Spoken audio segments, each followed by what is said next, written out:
राजधानी रांची से सटे नगड़ी में रिम्स 2 प्रस्तावित है। वहाँ रिम्स 2 बनना है और इसे लेकर बवाल मचा है।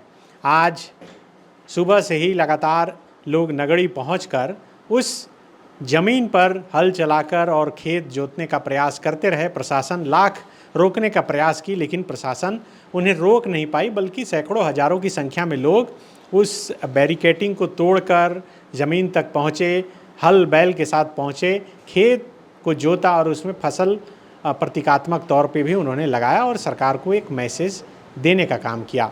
दूसरी तरफ सरकार और सरकार के लोग लगातार कह रहे हैं कि वहाँ रिम्स 2 का निर्माण होगा।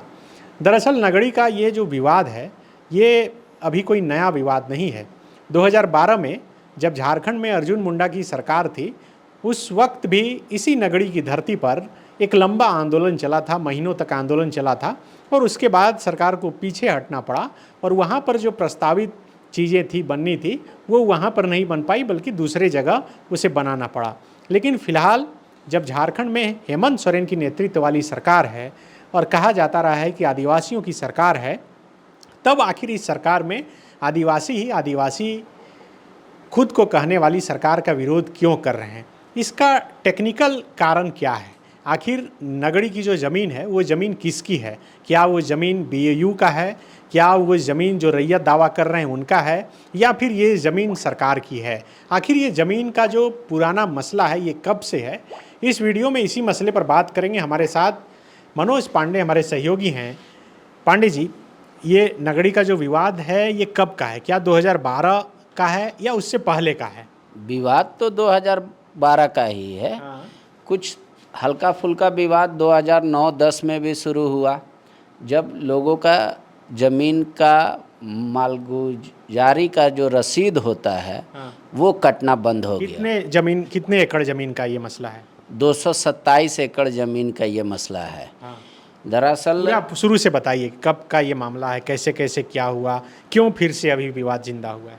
देखिए, 1957 से लेकर 58 तक में नगड़ी अंचल का जो मुख्य ज़मीन आप देख रहे हैं, 227 एकड़ ज़मीन राजेंद्र कृषि विश्वविद्यालय के नाम पे, मतलब उनके लिए अधिग्रहित की गई थी भू अर्जन विभाग के द्वारा। मतलब ये जो ज़मीन जो अभी जिस पर विवाद चल रहा है, ये 1954 नहीं, 57 में अधिग्रहित कर ली गई थी। हाँ, उस समय ये कहा गया था कि राजेंद्र कृषि विश्वविद्यालय के लिए ये ज़मीन चाहिए और उसका अधिग्रहण का प्रोसेस शुरू हुआ।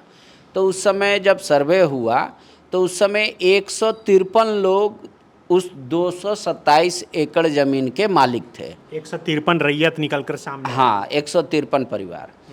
उस समय सरकार ने क्या किया, टोटल जो मुआवजा बना था, मुझे अभी एग्जैक्ट याद नहीं है, 1 लाख कुछ हज़ार रुपये बने थे 153 एकड़ ज़मीन का। हाँ, उस समय। हाँ। तो 57-58 में क्या हुआ कि मात्र 19 लोगों ने ही मुआवजा लिया। मतलब 153 परिवार में, 153 रैयत में सिर्फ 19 लोगों ने मुआवजा लिया। हाँ, बाकी लोगों ने इनकार कर दिया, कहा कि ये हमारी खेती योग्य ज़मीन है, हम खेती करेंगे, हम सरकार को नहीं देंगे। तो उनका पैसा क्या हुआ कि राज्य सरकार ने ट्रेजरी में जमा कर दिया। मतलब 153 में 19 लोगों को पैसा दिया गया और बाकी जितना पैसा बचा उसे ट्रेजरी, राज्य सरकार के ट्रेजरी में जमा कर दिया गया। हाँ, इनके नाम से। ठीक है। अब क्या हुआ कि राजेंद्र कृषि विश्वविद्यालय, जो अब बिरसा कृषि विद्यालय है, बिरसा एग्रीकल्चर यूनिवर्सिटी, हाँ, उस जमीन को ट्रांसफ़र ही नहीं हुआ इनको, बीएयू को। अच्छा, 227 एकड़। हाँ, वो ज़मीन ट्रांसफ़र नहीं हुआ, ना ही बीएयू ने उसको कभी एक्वायर किया, ना ही अपने नाम पे ट्रांसफ़र लिया, ना ही उस पे कभी पोजीशन लिया। तो उस दौरान जब अर्जुन मुंडा यहाँ राज्य के मुख्यमंत्री थे, तब उस समय राज्य में 3 नए प्रोजेक्ट आए थे। तो इस 227 एकड़ ज़मीन को उन्होंने निःशुल्क उन प्रोजेक्टों को देने का काम किया था। एक था लॉ यूनिवर्सिटी, दूसरा था आईआईएम और तीसरा था ट्रिपल आईटी। और इनके लिए लॉ यूनिवर्सिटी के लिए 70 एकड़, IIM के लिए 68 दशमलव कुछ एकड़, और बाकी बचा जो ज़मीन है वो IIIT के लिए। उससे पहले क्या हुई कि अर्जुन मुंडा की सरकार ने कहा कि इन तीनों चीज़ को लॉ यूनिवर्सिटी, IIM, IIT बनाने के लिए ज़मीन खोजो। तो भू अर्जन विभाग ने कहा कि मेरे पास ऑलरेडी ज़मीन है। कहाँ? बोला नगड़ी में। कितना? बोला 227 एकड़। उसी वक्त क्या हुआ कि आनन फानन में जो 2009 किसी का 9-10 तक रसीद कट के रुक गया। उस समय तक कोई इसमें नहीं था, क्योंकि उस समय तक खेती भी हो रही थी, रसीद भी सबका कट रहा था। सबका रसीद भी कट रहा था, क्योंकि गांव वालों ने कहा कि हम तो मुआवजा लिए ही नहीं है। नियम क्या है भू अर्जन का? जो नियम है वो क्या है कि अगर जो व्यक्ति है, जो रैयत है, अगर मुआवजा नहीं ले सरकार से तो क्या उसकी भी ज़मीन माना जाएगा कि एक्वायर कर ली गई है?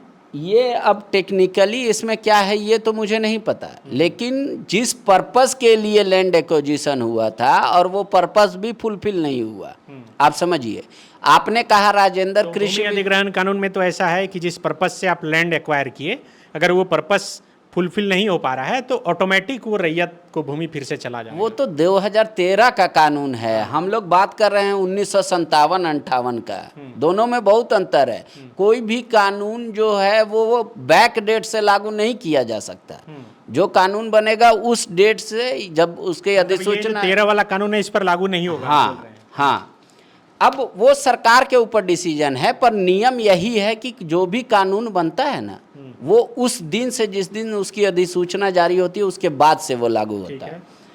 अब देखिए कि ये 227 एकड़ की ज़मीन जो है, 70 एकड़ लॉ यूनिवर्सिटी को अर्जुन मुंडा जी ने दिया फ्री, 68 दशमलव कुछ एकड़ IIM को फ्री, और बाकी बचा IIIT को फ्री। उस समय केंद्र में कांग्रेस की सरकार थी और जयराम रमेश इसको देख रहे थे, वो मिनिस्टर। हाँ। तो उस समय 2009-10 में किसी का रसीद कटना बंद हुआ, किसी का 12-13 में रसीद कटना बंद हो गया। तो वहाँ पे विरोध हुआ, दयामणि बारला और जो तमाम उस समय हाँ विरोध हुआ। तो विरोध हुआ तो अर्जुन मुंडा ने ये कहा कि उनकी सरकार कोई आगे बढ़ के फैसला नहीं की। उसके बाद क्या हुआ कि एक पत्राचार हुआ। पत्राचार क्या हुआ? जयराम रमेश ने पत्र लिखा कि आप जो ज़मीन हमको दिए हैं उसमें हमको कई संगठनों से विरोध मिला है, लिहाजा ये मतलब सेंट्रल गवर्नमेंट स्टेट गवर्नमेंट से पत्राचार की और बताई कि आप जो ज़मीन दिए हैं वो विवादित लग रहा है। हाँ, इसलिए हम इस ज़मीन पे नहीं बनाएंगे, कहीं और हमको ज़मीन सुझाया जाए। तो उस समय तत्कालीन सरकार ने सुकुरहुट्टू में 900 एकड़ जो ज़मीन है, जो खेती योग्य ज़मीन नहीं है, वो दिखाया गया। तो वो दिखाया गया तो उसमें वहाँ पे IIM IIIT गया। लेकिन इस दौरान क्या हुआ, आंदोलन के ही बीच लॉ यूनिवर्सिटी तो बस बन ही गई, वो जो अभी रिंग रोड के इस तरफ। हाँ 70 एकड़। तो वो मामला गया। मतलब अभी जो जमीन जिसको लेकर विवाद है उसमें 227 में 70 माइनस कर देना होगा। हाँ, नहीं और माइनस करना होगा, मैं बता रहा हूँ। 227 एकड़ में 70 एकड़ लॉ यूनिवर्सिटी वहाँ पे बन गया, विरोध होने के बावजूद बन गया। बात आई गई कि भाई किनारे में है, रहने दीजिए, ख़त्म हो गई। 2009 में हुआ यूं कि पथ निर्माण विभाग ने एक पत्र लिखा। किसको? भू राजस्व BAU को, बिरसा एग्रीकल्चर यूनिवर्सिटी को, और कहा कि आपकी जो ज़मीन है लॉ यूनिवर्सिटी के किनारे, मतलब ये जो नगड़ी वाला है, मेरा सड़क आगे और पीछे बनता जा रहा है, आप हमको NOC दे दीजिए ताकि हम रिंग रोड का निर्माण पूरा कर पाएँ। बिरसा कृषि विश्वविद्यालय ने पथ निर्माण विभाग को लिखित दिया कि मेरी कोई ऐसी ज़मीन है ही नहीं जिसके लिए आप हमसे NOC मांग रहे हैं। उस दौरान फिर 2-2, 3-3 पत्राचार हुआ। उसमें हुआ कि नहीं, आप ही के विश्वविद्यालय की ज़मीन है, लेकिन बीज प्रक्षेत्र, मतलब जो सीड डिपार्टमेंट है, उसके नाम पे है। फिर बीएयू ने कहा कि मेरी कोई ज़मीन नहीं है, मैं उसका उपयोग नहीं करता हूँ, इसलिए एनओसी में नहीं दे सकता पथ निर्माण विभाग को। अब यहीं से इंटरेस्टिंग फैक्ट इसका शुरू हुआ।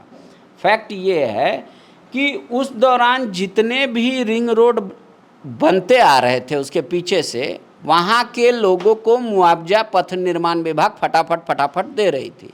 लेकिन जब नगड़ी पहुँची रिंग रोड बनाने के लिए तो कहा कि हम आपको मुआवजा नहीं देंगे। बोला क्यों? तो बोला कि ये तो ज़मीन मेरी है, 1957 में ही सरकार ने अधिग्रहण किया था।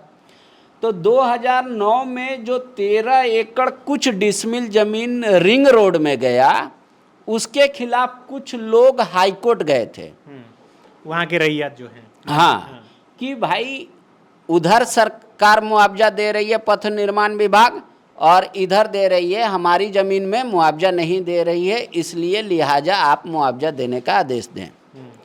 हाई कोर्ट में अब क्या हुआ बहस के दौरान अभी मुझे याद नहीं है, लेकिन उस समय हाई कोर्ट ने ये डायरेक्शन दिया कि पथ निर्माण विभाग को कि इन रैयतों को मुआवजा दीजिए।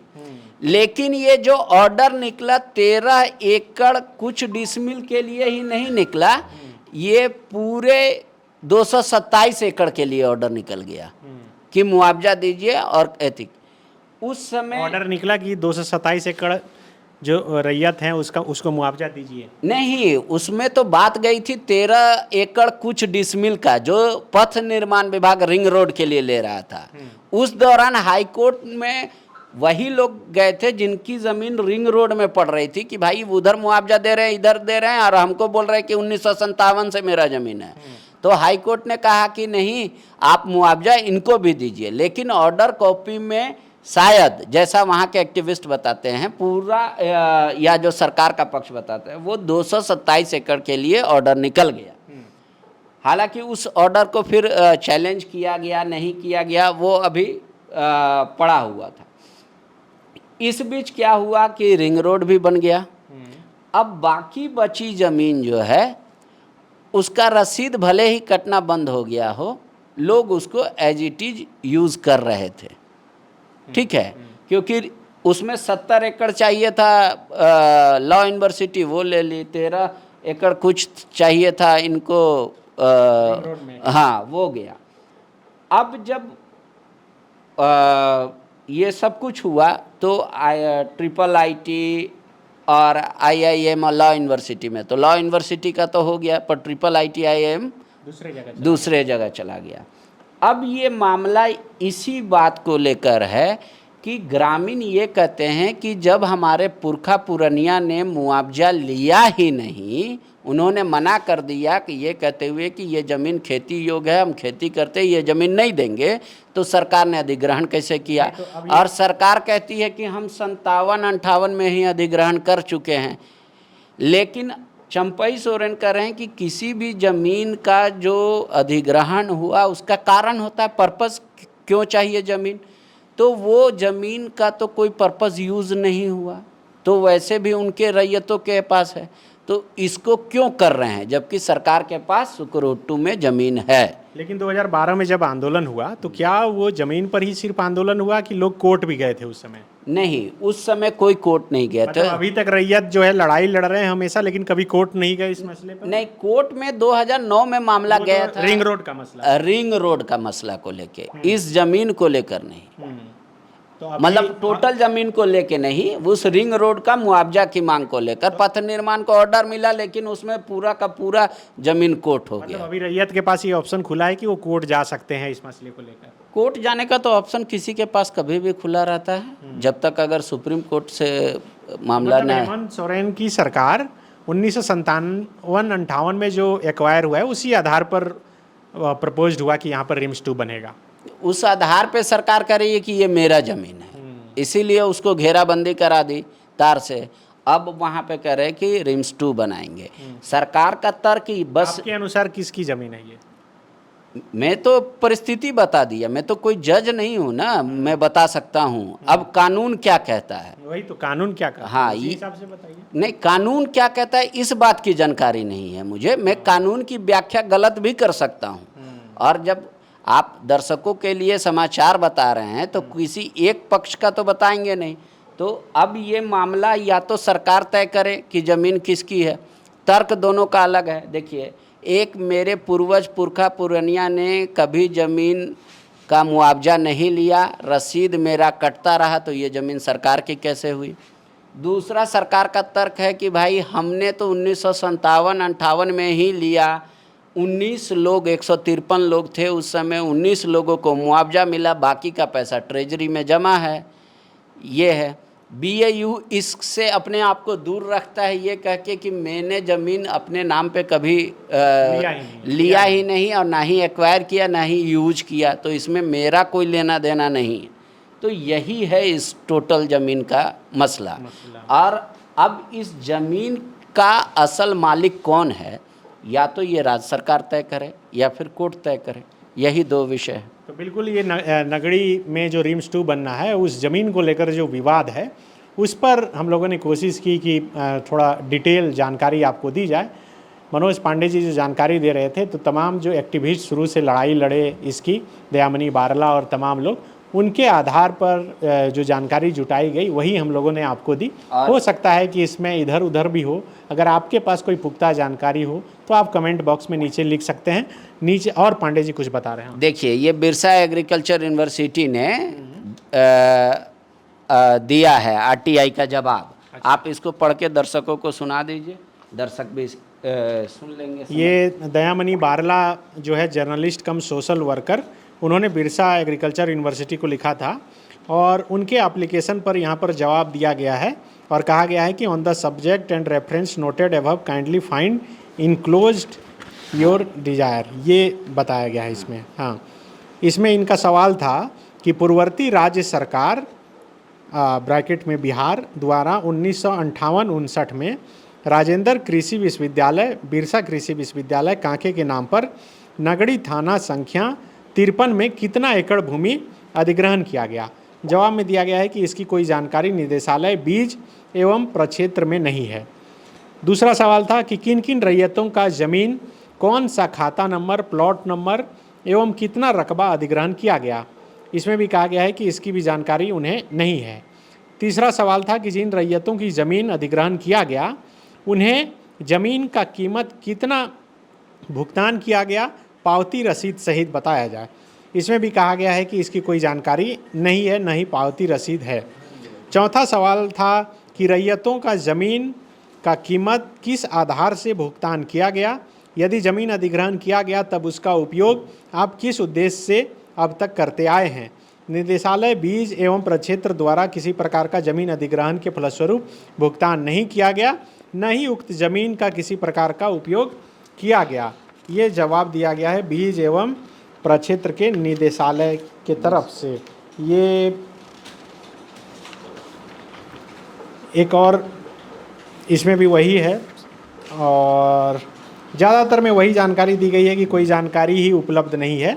ये योजना कार्यान्वयन एवं अनुश्रवण निदेशालय की तरफ से बिरसा एग्रीकल्चर यूनिवर्सिटी से सवाल किया गया था। तो ये तमाम जो सवाल है बिरसा एग्रीकल्चर यूनिवर्सिटी से दयामनी बारला ने आरटीआई के जरिए पूछा था। उस समय अखबारों में जो खबरें छपी थी उसकी भी कटिंग आप देख सकते हैं कि ये उसमें पहला ये आप अखबार देख लीजिए, टाइम्स ऑफ इंडिया है 5 जून 2013 को।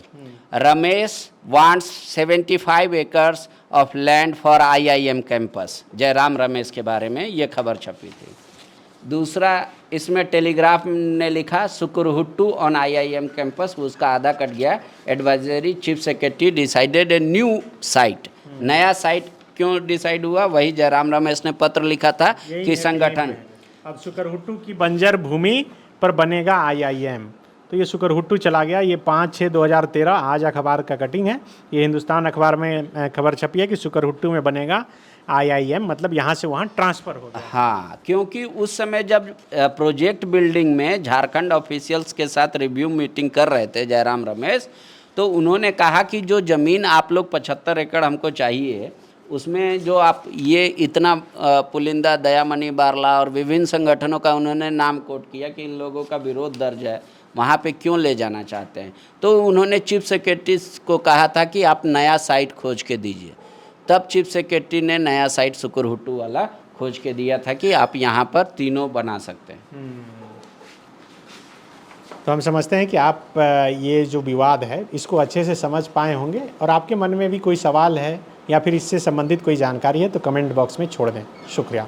23 वर्षों के सफर में 17,000 से भी अधिक छात्रों ने डॉक्टर एवं इंजीनियर बनकर भरे सफलता की ऊंची उड़ान। जहां साधारण छात्र भी झारखंड टॉपर्स बनकर बना रहे इतिहास। दूरदर्शी शिक्षाविद श्री विपिन सिंह के मार्गदर्शन में मेडिकल एवं इंजीनियरिंग के लाखों छात्रों के लिए आशा की किरण के रूप में गोल नेशंस लीडिंग इंस्टीट्यूट। सरकारी परीक्षा की तैयारी का सबसे भरोसेमंद नाम NIBM।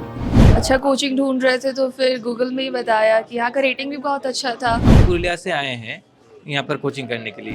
NIBM के बारे में मेरे एक भैया हैं जो पिछले साल ही बैंकिंग यहीं से प्रिपरेशन किए और इस बार IBPS PO में सिलेक्शन लिए। मेरा अभी फाइनल सिलेक्शन हुआ है RRB PO में, उत्तर बिहार ग्रामीण बैंक में। मेरा फाइनल सिलेक्शन RRB PO में हुआ है। NIBM, thefollowup.in. Like, share and subscribe. www.thefollowup.in